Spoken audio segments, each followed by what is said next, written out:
Alright, so how you guys doing?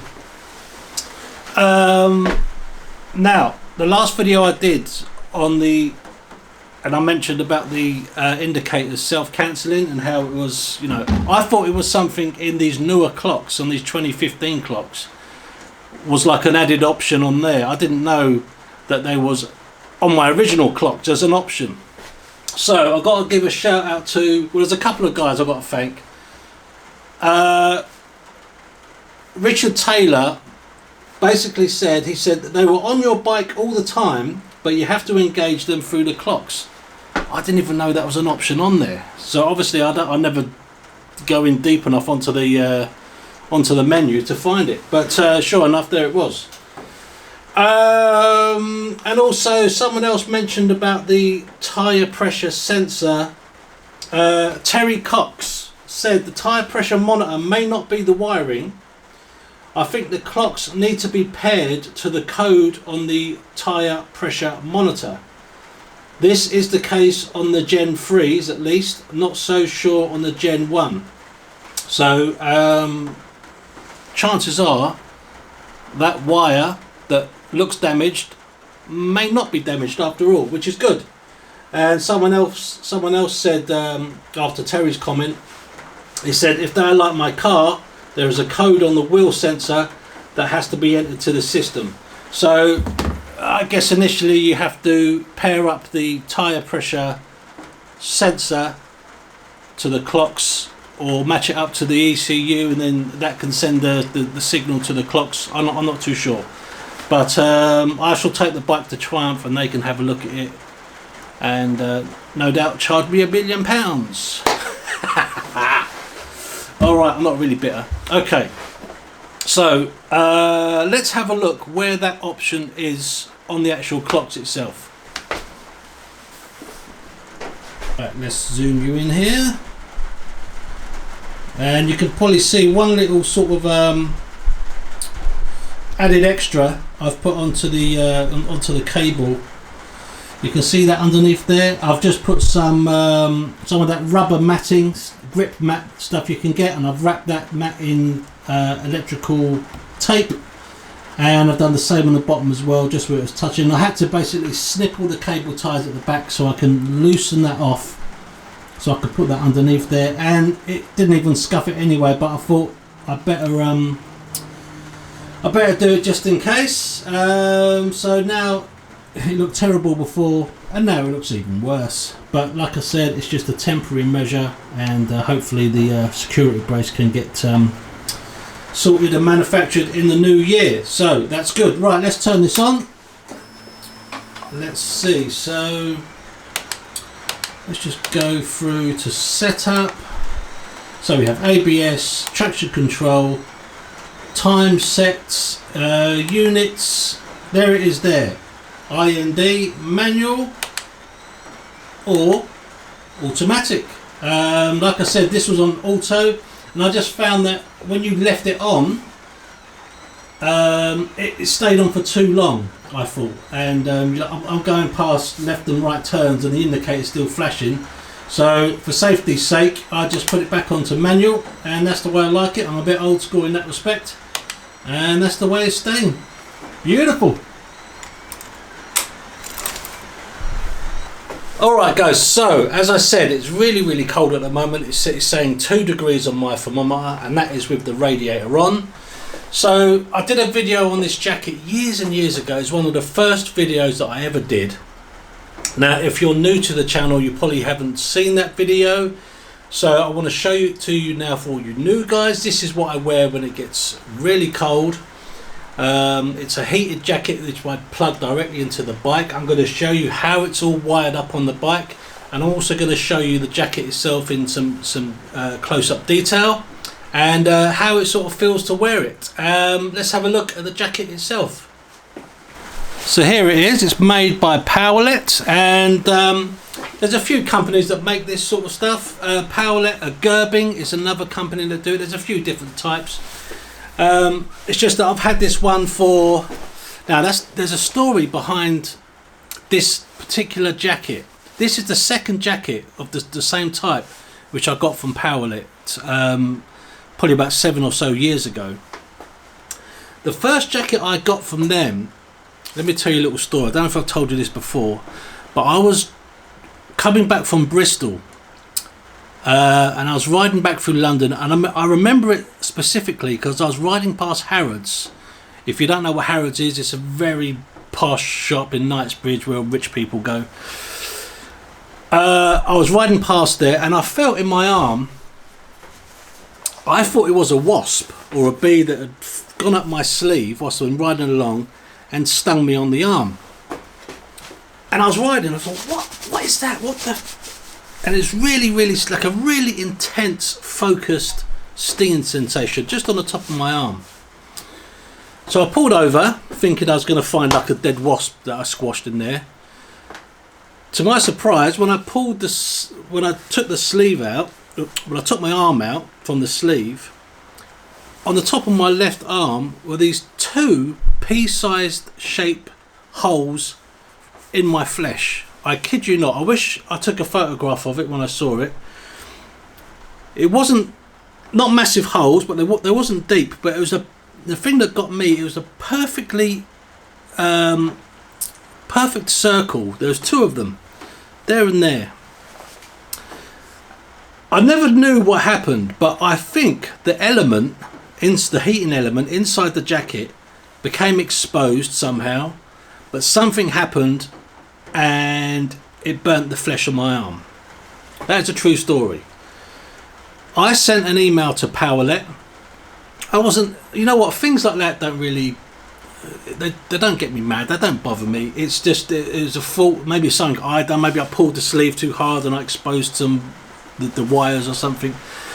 But I sent an email to POWERLET, and all credit to them, they said, you know, they're very apologetic, and they said, oh God, send us the jacket so we can have a look, see what's going on, which I did. And before I could even send that jacket back, they sent me a new one, a replacement, no questions asked. So all credit to them for doing that. And you know what, I don't even know if POWERLET is still around. But anyway, that was a story behind getting this second jacket. So basically, the heating element runs all the way down the sleeves, all the way down the front, and all across the back. So you really feel it on your back and on your kidneys, on your chest, where the wind, you know, that's where the problem areas are. Especially if you're riding a naked bike and it's cold, you get that harsh cold wind hitting right in the chest. It's uncomfortable.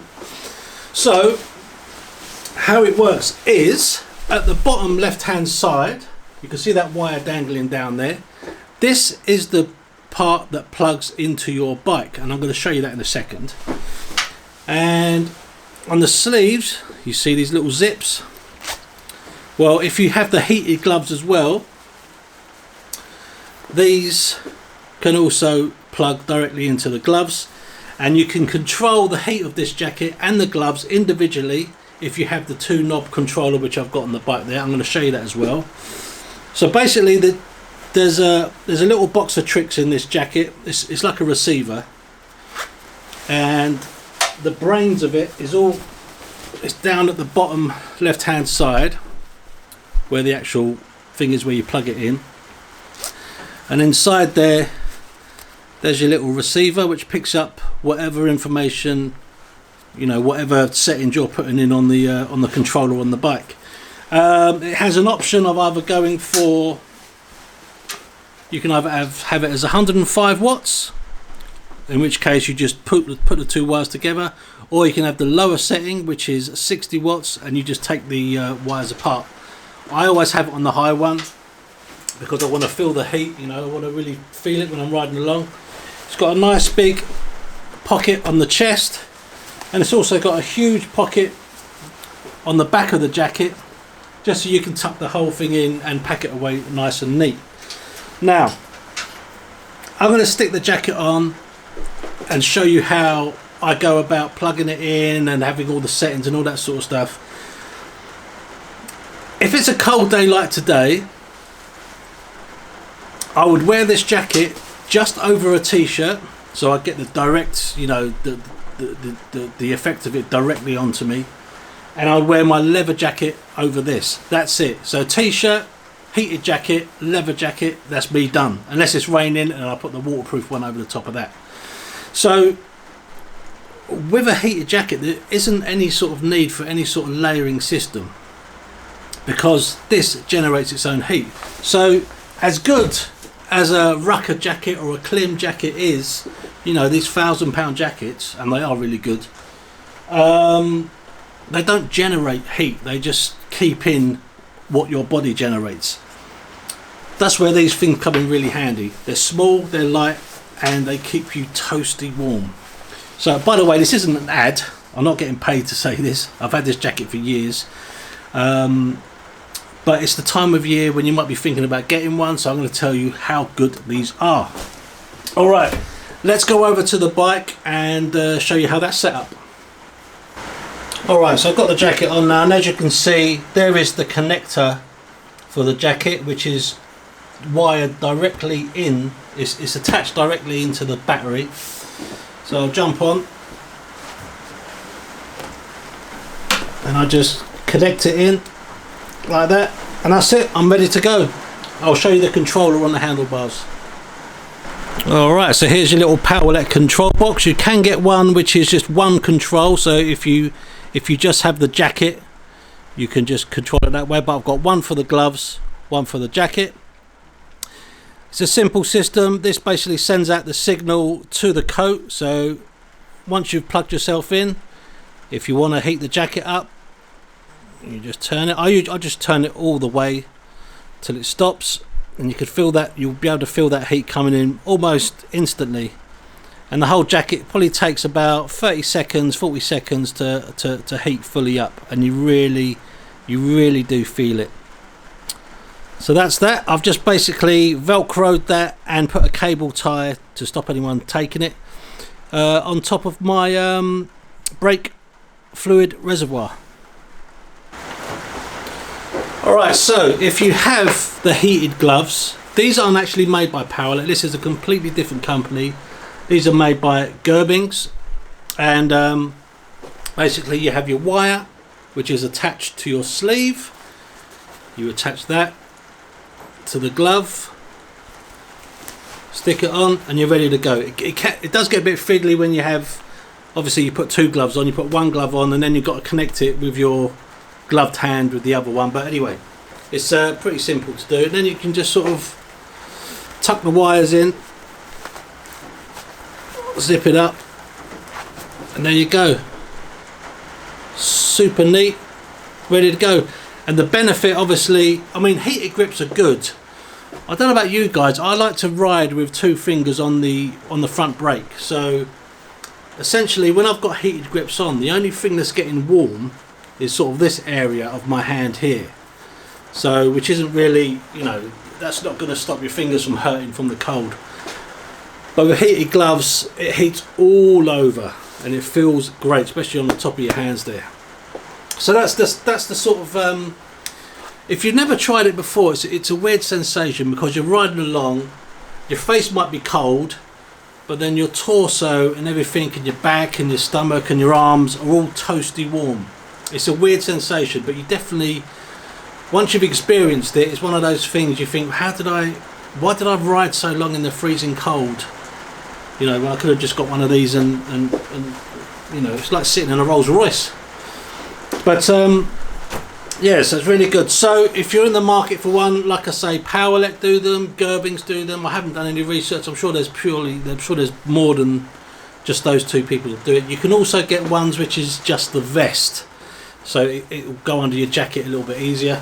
But yeah, I love it. It's an everyday bit of clothing that I wear when I'm on the bike, especially in this weather, and I thoroughly recommend it. Alright guys, that is it. I think we are done. Thank you very much for watching, and I'll see you all soon. Take it easy.